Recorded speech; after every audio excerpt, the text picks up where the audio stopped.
अस्सलाम वालेकुम दोस्तों। दिल व दिमाग पे सख्ता तारी करती, खौफ की दुनिया में हलचल मचाती अनोखी दास्तान हैरत।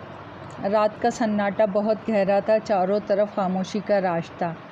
ऐसे में मीट के आलीशान बंगले में किसी लड़के की चीखने की आवाज़ गूंजी और फिर लगातार वो आवाज़ आती ही रही। इस आवाज़ में बड़ी दहशत थी, यूँ लगता था जैसे वो लड़की बहुत डरी हुई हो, लेकिन आखिर वो किस चीज़ से इतना खौफज़दा थी। इसलिए ठीक 10 मिनट बाद वहाँ पुलिस की गाड़ियाँ आ पहुँची। मीट ने पुलिस को बुला लिया था। इस रात इसके घर में कुछ मेहमान ठहरे हुए थे और उनमें से एक लड़की का कत्ल हो गया था। अब ये कत्ल किसने किया, क्यों किया, किस वक्त किया, ये बातें किसी को मालूम ना थीं।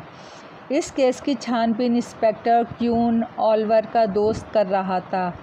इसने सोचा कि मामला खासा पेचीदा लगता है, इसके लिए ऑलिवर की कोई मदद हासिल करनी चाहिए। इसने फौरी तौर पे इसे फ़ोन करके बुला लिया। ऑलिवर माइकल के हमरा मीट के घर पहुंचा। घर के बाहर पुलिस की गाड़ियां खड़ी थीं और चारों तरफ पुलिस के लोग पहरा दे रहे थे। ना कोई अंदर जा सकता था, ना अंदर से कोई बाहर आ सकता था। ऑलिवर, कत्ल जहां हुआ है तुम मुझे वहां ले चलो। क्यून, इंस्पेक्टर क्यून, हाँ ठीक, बिल्कुल मेरे साथ आओ। वो उन्हें लेकर एक कमरे में आ गया। यहाँ पर फर्श पर एक निहायत खूबसूरत लड़की की लाश पड़ी थी। इसने गहरे नीले रंग का लिबास ज़ेब-तन किया हुआ था। उसके सीने में खंजर पेवस्त था। इस लड़की के होंठ ज़रा से खुले हुए थे, जैसे कुछ कहना चाह रही हो, लेकिन इसे मरने से पहले अल्फाज अदा करने का मौका न मिल सका। माइकल, इस लड़की का नाम? इंस्पेक्टर क्यून, इस लड़की का नाम एमी है, बल्कि यूँ कह लो था अभी। ऑलिवर, क्यून, तुम हमें ज़रा तफसील से पूरी बात बताओ। कौन कौन यहाँ रहता है, ये किसका घर है और ये लड़की यानी एमी कौन है? इंस्पेक्टर क्यून जोर देते हुए, कौन थी? ऑलिवर ज़ज होते हुए बोला, क्यों ना तुम ऐसे संगीन मौके पे फजूल की मत बकवास करो। इंस्पेक्टर, क्यों?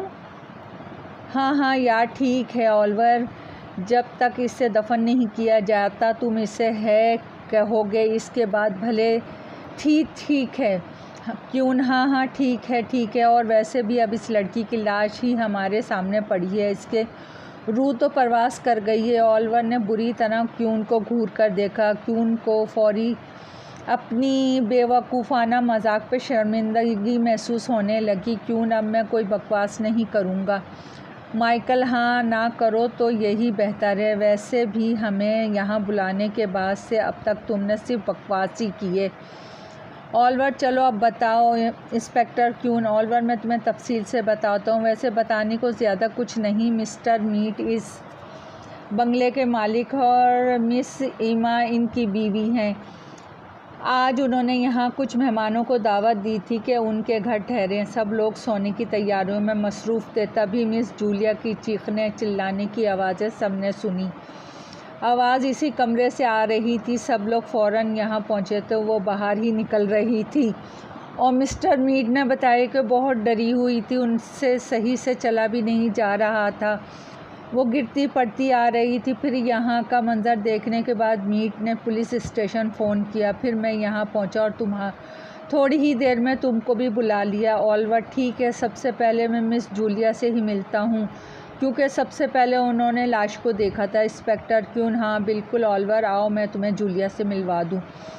वो उन्हें लेके कमरे में आ गया। यहाँ काफ़ी लोग बैठे हुए थे, हर कोई शक्ल से परेशान नज़र आ रहा था। ये सारे वो लोग थे जो इस घर में मेहमान बनकर ठहरने आए थे। उनमें से एक तरफ एक लड़की सहमी हुई बैठी थी। इंस्पेक्टर क्यून ने बताया कि यही जूलिया है। ऑलिवर और माइकल इसे लेकर अलग कमरे में आ गए। ऑलिवर, मिस जूलिया, हम समझ सकते हैं कि यह हादसा आपके लिए काफ़ी तकलीफ़दा रहा होगा, लेकिन फिर भी आप मुतमईन होकर हमें सब कुछ बता दें। मैं एक डिटेक्टिव हूँ और ये मेरे दोस्त माइकल हैं। आप खुल के बात कीजिए। मेरा तरीका पुलिस और दूसरे सुरगरसाओं से बिल्कुल मुख्तलिफ है। सबसे पहले तो ये बताएं कि एमी आपकी कौन थी? जूलिया खौफ से कांपते हुए, एमी मेरी कुछ नहीं लगती थी। दर हकीकत वह ईमा की दोस्त थी। कभी कभार पार्टीज़ पर मेरी इससे मुलाकात हो जाती थी। ऑलिवर, बज़ाहिर कैसी लगती थी मिस एमी? जूलिया, हाँ वो एक अच्छी लड़की थी ऑलिवर, मेरा मतलब है क्या उनकी किसी शख्स से दुश्मनी वगैरह तो नहीं थी? जूलिया, नहीं, मुझे तो वो ऐसे मामलात में पड़ने वाली लड़की नहीं लगती थी। माइकल, क्या वो बहुत अच्छी लड़की थी? जूलिया, हाँ मेरा ख्याल से तो थी। माइकल, तो फिर मिस जूलिया ज़्यादातर बहुत अच्छे लोगों के ही दुश्मन होते हैं। जूलिया, हाँ ये तो आप ठीक कह रहे हैं ऑलिवर। मिस जूलिया, आप एमी के कमरे में क्या करने गई थी? जूलिया ज़रा घबराकर, बस यूं ही देखने के लिए कि वो सो गई या जाग रही है। ऑलिवर, आपने फिर क्या देखा? जूलिया, मैं कमरे में दाखिल हुई तो मेरे सामने ज़मीन पे एमी की लाश पड़ी थी। मैं इतनी बुरी तरह डर गई कि बस चीखने चिल्लाने लगी। चीखने चिल्लाने के सिवा मुझे और कुछ सूझ ही नहीं रहा था। मैं तो बस जैसे पागल हो गई थी। इससे पहले मैं अपनी पूरी ज़िंदगी में कभी इतनी बुरी तरह खौफज़दा नहीं हुई थी। माइकल, और फिर? जूलिया, बस फिर मेट वगैरह सब लोग मेरी चीखें सुनकर इधर आ गए। ऑलिवर, किसने लाश को हाथ लगाने की कोशिश तो नहीं की? जूलिया, नहीं, ईमा इसे हाथ लगाना चाहती थी लेकिन मीट ने मना कर दिया और बाकी किसी की भी हिम्मत नहीं हुई कि इसे छू के देखें। ऑलिवर, मिस जूलिया, मुझे कहना पड़ेगा कि आप इस वक्त शक के बहुत बड़े घेरे में हैं। जूलिया, लेकिन क्यों? मैंने ऐसा क्या कर दिया? कुछ नहीं किया मैंने। माइकल, हाँ हम जानते हैं लेकिन तफ्तीश भी तो करना लाजमी है। ऑलिवर, ठीक है मिस जूलिया, आप जा सकती हैं। फिर इंस्पेक्टर क्यून ने ईमा और मीट को अंदर कमरे में बुला भेजा। ऑलिवर, मिस्टर मीट, सबसे पहले तो मुझे आपके यहाँ होने वाले हादसे का बहुत दुख है और शायद आपसे अभी बात ना की जा रही हो लेकिन मजबूरन आपको थोड़ी बहुत बात करनी पड़ेगी। मुझे ये कहते हुए बिल्कुल भी अच्छा नहीं लग रहा है क्या, लेकिन क्या किया जाए, मजबूरी है ऐसी। मीट, कोई बात नहीं जनाब, आप जो चाहें पूछ सकते हैं। पूछें। ऑलिवर, आप इस वक्त क्या कर रहे थे जिस वक्त मिस एमी का कत्ल हुआ? ईमा, हम अपने कमरे में थे। जाहिर है। ऑलिवर, क्या कर रहे थे? ईमा, सोने की तैयारी। और क्या? माइकल, एमी आपकी दोस्त थी? एमा, जी हाँ। माइकल, कब से? एमा, बचपन से, जब हम छोटी छोटी बच्चियां थे तब से एक दूसरे के हाथ पकड़ के चलती थी। वो चीख। ऑलिवर, मिस ईमा, क्या मैं पूछ सकता हूँ वो चीखी इस गुस्से की वजह? ईमा चीख कर, जाहिर है इसकी वजह मेरी दोस्त मर गई है। अब से कुछ देर पहले वो ज़िंदा थी और अब मर गई है। माइकल, इसमें गुस्सा होने की ज़रूरत नहीं है। भला इसमें हमारा क्या कसूर है? हम भी तो चाहते हैं कि कातिल का पता चले और इसीलिए बात कर रहे हैं। ईमा, ऑलिवर और माइकल को घूरते हुए देखिए मिस्टर डिटेक्टर, अगर आपने मुझे पर या मेरे शौहर पर इल्ज़ाम लगाने की कोशिश की तो मैं आपका दिमाग दुरुस्त करके रख दूंगी मिनटों में। शायद आपको अभी जानते नहीं कहाँ तक पहुँच है मेरी। ऑलिवर, ज़रा सख्ती से, बराए मेहरबानी मिस एमा हमसे ऐसी बातें मत कीजिए। अभी आपके साथ कुछ बुरा नहीं किया है। हमने बहुत अच्छी तरह आपसे बात कर रहे हैं। ईमा, क्या खाक अच्छी तरह से बात कर रहे हैं? आपके इन बेहुदा सवालों से मेरा दिमाग पक गया है। माइकल, अभी तो बात बस शुरू हुई है। ईमा, अच्छा, क्या ये धमकी है? मीट डांटते हो, बस करो ईमा, क्यों इतना गुस्सा दिखा रही हो? मैं माफ़ी चाहता हूँ। दरअसल एमी और ये बहुत गहरी दोस्तें थी, शायद इससे इसकी मौत का सदमा बर्दाश्त नहीं हो रहा है। ऑलिवर और माइकल दिल में सोचने लगे, इसे तो देखकर बिल्कुल भी नहीं लगता कि इसे कोई सदमा है। अगर इसे फ़िक्र है तो सिर्फ इस बात की है कि मुझ पर या मेरे शौहर पर कत्ल का इल्ज़ाम ना आ जाए। ऑलिवर, ठीक है मिस्टर मीट, कोई बात नहीं, हम आपसे बाद में बात कर लेंगे, पहले आप थोड़ा आराम कर लीजिए। इतने हम किसी और से बात कर लेते हैं। उनके बाहर जाने के बाद ऑलिवर और माइकल ने एक दूसरे को देखा। उनके चेहरे पे ईमा के लिए नागवारियत ज़ाहिर हो रही थी। फिर एक निहायत ही खूबसूरत लड़की अंदर आई और बहुत अंदाजे से चलती हुई इनके सामने बैठ गई। इसे देखते ही माइकल और ऑलिवर पहचान गए कि वो तो पिछले साल की मिस वर्ल्ड रह चुकी है। इसके बाल सियाह और सिल्की थे, आंखें गहरी नीली, बिल्कुल झील जैसी, पतली सी नाक, बड़ी बड़ी आंखें, नाजुक सी थोड़ी। क्या ऐसी चीज़ें थीं इसके बारे में जो अच्छी ना हो? वो दूसरे पाँव तक बहुत पुरकशिश थी। ऊपर से इसने सुर्ख लिपस्टिक और नेल पॉलिश लगा रखी थी। पीले रंग का खुशनुमा लिबास जेब तन कर रखा था। वो सच में परिस्तान की शहज़ादी लग रही थी। लेकिन जब बोली तो लहजा आग की तरह था। लड़की फरमाइए डिटेक्टर, क्यों याद किया हमें? आप लोग हर मौके पर तकलीफ़ देने पहुंच जाते हैं। माइकल शशदर रह गया, जबकि ऑलिवर पहचान गया कि ये वो लड़की है जिसके साथ इसकी अच्छी खासी बहस पहले से भी हो चुकी है।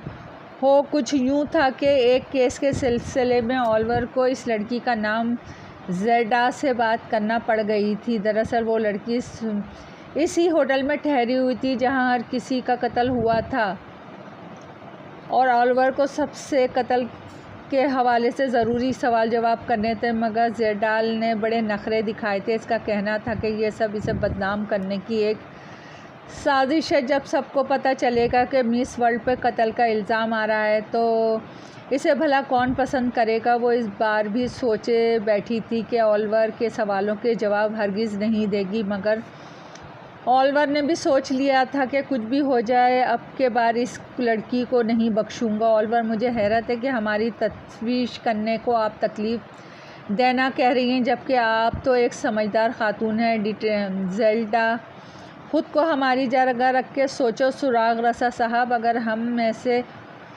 में से होते तो इस वक्त कितनी तकलीफ़ में होते। फ़िलहाल मैं आपके बेकार के सवालात के जवाब बिल्कुल नहीं दे सकती। माइकल, देखिए मिस ज़ेल्डा, बेहतर होगा कि आप हमें सब कुछ बता दें, वरना इंस्पेक्टर क्यों ना आपसे उगलवा लेगा। ज़ेल्डा मुस्कुराती हुई सोफ़े की पुश्त टिक लगाते हुए बोली, वैसे एक बात तो है, आप सब लोग बड़े ही बदनाम होते हैं अपनी इन्हीं बातों की वजह से। ऑलिवर नरमी से, लेकिन यकीन कीजिए मिस ज़ेल्डा, हमारा तरीका पुलिस से बिल्कुल मुख्तलिफ है। ज़ेल्डा, हाँ जानती हूँ मिस्टर ऑलिवर, आपको और आपके दोस्त माइकल को भी, लेकिन मेरी एक बात हमेशा याद रखिएगा कि आप दोनों तो पूरे मुल्क में बदनाम हैं। ऑलिवर, मिस ज़ेल्डा आप बात को किधर से किधर लेके गई हैं। इसे लगा कि ये बहस फजूल हो रही है तो इसने क्यों उनको बुला लिया। ऑलिवर, क्यों? बात दरअसल यह है कि मिस ज़ेल्डा हमसे बात करने के लिए तैयार नहीं है। बराए मेहरबानी इनसे तुम खुद ही बयान ले लो, फिर मुझे भी बता देना। ज़ेल्डा, आपको मुझ पर टार्चर करना पड़ेगा इंस्पेक्टर साहब, मैं इतनी आसानी से कुछ बताने वाली नहीं। ऑलिवर और माइकल को समझ नहीं आ रहा था कि आखिर इस लड़की को इतना गुस्सा क्यों आ रहा है। क्या वो कोई ख़ास बात जानती है जिसे वो छुपा रही है, या बस यूँ ही गुस्सा दिखा रही है। जब इंस्पेक्टर क्यून इसे बाहर ले गया तो एक निहायत बदशक्ल सी नज़र आने वाली लड़की अंदर आई और धप से सोफ़े पे बैठ गई। इसके अंदाज़े में ना जाने ऐसी क्या बात थी कि माइकल कुछ खौफज़दा सा हो गया। इसने सिगरेट सुलगाया और पीने लगी। वो चेहरे से निहायत सख्त मिजाज की नज़र आ रही थी। ऑलिवर, मिस आपका नाम? लड़की, मार्गरेट, मेरा नाम मार्गरेट है। ऑलिवर, आप एमी को जानती थी? मार्गरेट, हाँ मेरी अच्छी दोस्त थी। ओह माफ़ कीजिएगा, मेरा मतलब एमा की अच्छी दोस्त थी। माइकल, जिस वक्त कत्ल हुआ आप कहाँ थी? मार्गरेट, जो मुसलसल अपने होठों में दबाए सिगरेट को देखे जा रही थी, अचानक उनकी तरफ देखते हुए बोली कि मैं इस वक्त कहाँ थी भला? मैं कोई कत्ल होते वक्त देख थोड़ी रही थी। जो वक्त मुझे पता होगा जब कत्ल हुआ तो मैं कहाँ थी। उन्होंने वाज़े महसूस किया कि इसके लहजे में लापरवाही सी है। वो एक बार फिर सिगरेट पीने लगी तो ऑलिवर इसके सिगरेट को देखने लगा। मार्गरेट, आपने पीना है? ऑलिवर, नहीं शुक्रिया। मार्गरेट, तो फिर इतने गौर से क्यों देख रहे हैं? क्या आपको इसके धुएं से एलर्जी है? ऑलिवर, जी बिल्कुल नहीं। खैर छोड़िए, ये बताएं कि आप क्या जानती हैं ईमा के बारे में। मार्गरेट चिढ़ के, शायद आप ऊंचा सुनते हैं कि मैंने अभी कहा ना कि उसे ईमा की दोस्त थी। मेरा इससे दूर दूर तक कोई वास्ता नहीं। वो मेरी कुछ नहीं लगती थी, बल्कि सच तो यह है कि मुझे इसके मरने का भी कोई गम नहीं है। इसलिए नहीं कि मैं जालिम हूँ, बल्कि इसलिए कि मैं इसके बारे में कुछ जानती ही नहीं। वो तो ईमा की दोस्त थी ना। माइकल और ऑलिवर को इस पर बड़ा गुस्सा आ रहा था। मार्गरेट ने देखा तो बोली, ठीक है, जो कुछ मुझे याद है बताती हूँ। जिस वक्त ये कत्ल हुआ इस वक्त मैं बाथरूम में थी और दांत ब्रश कर रही थी। तब मैंने जूलिया की चीखने चिल्लाने की आवाज़ें सुनी। मैं भागी भागी वहाँ पहुँची तो देखा एमी बेसुध पड़ी थी और सब लोग जमा थे। ऑलिवर, मिस मार्गरेट, क्या आपके ख्याल से उनकी किसी से दुश्मनी थी? मार्गरेट, नहीं, लेकिन जब कभी मैंने इसे देखा बहुत मगरूर पाया माइकल, लेकिन उन्हें गुरूर किस बात का था ये कह के माइकल शर्मिंदा हो गया। मार्गरेट उसे अपनी खूबसूरती पे गुरूर था, ना जाने वो खुद को क्या समझती थी। ओलिवर और माइकल ने इससे कुछ देर मज़ीद बातचीत की, फिर इसको भेज दिया। इसके जाने के बाद दो लड़कियां अंदर आईं। इनकी शक्लें एक दूसरे से बेपनाह मिलती थीं। उन्होंने बताया कि वो जुड़वा हैं। उन्होंने महसूस किया कि दोनों बेहद मोहब्बत है और एक साथ बैठ गईं। उन्होंने मज़ीद बताया कि एमा की दोस्त हैं। ओलिवर, क्या एमी की किसी से दुश्मनी वगैरह थी? इनमें से एक, जिसका नाम क्रिस्टीन था, जल्दी से बोली, हाँ, हो सकता है कि हो दुश्मनी, लेकिन बात यह है कि हमने इसे बहुत कम देखा है। आखिर को वो एमा की दोस्त थी, हमने तो बस यूं ही पार्टीज़ वगैरह में कभी कभार इसे देखा था। ओलिवर, कोई ऐसी बात जो आपने आज महसूस की हो? दूसरी लड़की क्रिस्टी ने जल्दी से जवाब दिया, हाँ, शायद हम कुछ जानते हैं। जब हम अंदर कमरे में गए तो नामालूम किसी और ने ये बात महसूस की हो कि नहीं, लेकिन मैंने और क्रिस्टीन ने वाज़े तौर पे वहाँ सिगरेट का धुआं महसूस किया था। ओलिवर, बहुत बहुत शुक्रिया आप दोनों का। अब मैं ज़रा इंस्पेक्टर क्यून से मिल लूँ। ओलिवर माइकल को साथ लेके क्यून के पास पहुँचा। उसने सबको एक दूसरे कमरे में इकट्ठा करने का कहा। क्यून ने फ़ौरन ही सबको एक कमरे में जमा कर लिया। ओलिवर, मिस जेटा, क्या आप सिगरेट पीती हैं? जेटा, नहीं, क्योंकि ये सेहत के लिए नुकसानदेह होते हैं। ओलिवर, मीट एमा, आप? एमा चेक का, क्या बकवास कर रहे हैं आप? इंस्पेक्टर क्यून सख्ती से जो पूछा गया है इसका जवाब दें। एमा, नहीं हूँ। इसने मुंह फेर लिया। ओलिवर, जबकि मार्गरेट सिगरेट पीती और ये बात हमें क्रिस्टी ने बताई थी। उन्होंने और क्रिस्टी ने जब कत्ल हुआ तब वहाँ कमरे में सिगरेट का धुआं महसूस किया था। दोस्तों, मेरे ख्याल में आपका मुजरिम आपके सामने है। कत्ल मार्गरेट ने किया है। मार्गरेट चीखते हुए, हाँ, बेशक कत्ल मैंने ही किया है। नफ़रत है मुझे खूबसूरत चेहरों से। जहर लगती थी मुझे एमी। इंस्पेक्टर क्यून, लेकिन क्यों? मार्गरेट, क्योंकि वो अपने हुस्न की तारीफ़ करती रहती थी और आज भी जब सबकी खूबसूरती की तारीफ़ कर रहे थे, मेरा दिल इसे वहाँ सबके सामने ज़मीन में गाड़ दूँ। जेटा, क्या तुमने इसे सिर्फ खूबसूरत होने पे मार दिया? मार्गरेट गुर्राते हुए, हाँ चुड़ैल, और अब अगली बारी तुम्हारी ही थी। इंस्पेक्टर क्यून गुस्से से, बस हो गया बहुत, तुम्हें अब जेल जाना पड़ेगा। फिर क्यून और पुलिस के दूसरे लोग इसे जेल ले गए। ओलिवर और माइकल वहाँ से बाहर आ गए। बाहर आके उन्हें शदीद सर्दी का एहसास हुआ था। माइकल ने ओलिवर से पूछा कि आखिरी से मार्गरेट पे शक कैसे हुआ, और जवाब में ओलिवर ने बस इतना ही कहा, मुझे इस पर तब भी शक था जब इसने कहा कि इसकी मौत का गम नहीं है और वो अपने हुस्न पे गुरूर करती थी। जाहिर है कि मार्गरेट एक निहायत बदशक्ल लड़की है और शफ़ाक भी। इसे एमी से नफ़रत थी। वो इससे हसद करती थी क्योंकि वो खूबसूरत थी। और मेरे जहन में ख़याल आया शायद जलन में मार्गरेट ने एमी का कत्ल कर दिया। और फिर सिगरेट के धुएं का सुनकर तो मेरा शक यकीन में बदल गया। माइकल, मार्गरेट को देखकर मैं डर गया था। वैसे ओलिवर, अगर एमी के बजाय मार्गरेट जेटा को मार देती तो ज़्यादा अच्छा रहता। अब भला इस मगरूर लड़की का कत्ल कौन करेगा? और शायद अगली बार हमें यही केस सौंप दिया जाए। ओलिवर, बको मत, अब चलो, बादल बहुत गहरे हो गए, किसी वक्त भी बारिश शुरू हो जाएगी। वैसे माइकल, जैसी बात तुम कर रहे हो, मुझे लगता है कि कोई एक दिन तुम्हें ही कत्ल कर देगा। माइकल, नहीं, ऐसा नहीं होने दूंगा मैं। अगर मुझे कोई कत्ल करने की कोशिश करेगा तो मैं तुम्हें आगे कर दूंगा, इस तरह खुद बच जाऊंगा। ओलिवर, बेहतर होगा कि तुम अपना मुंह बंद रखो, वरना पास में पड़ा पत्थर मार के तुम्हारा सर फाड़ दूंगा। माइकल ज़ोर ज़ोर से हंसने लगा तो पहले ओलिवर ने बुरा सा मुंह बनाया, फिर खुद भी मुस्कुरा दिया। दोस्तों, कहानी पसंद आई हो तो लाइक और सब्सक्राइब कीजिए। आपकी दुआओं की तलबगार।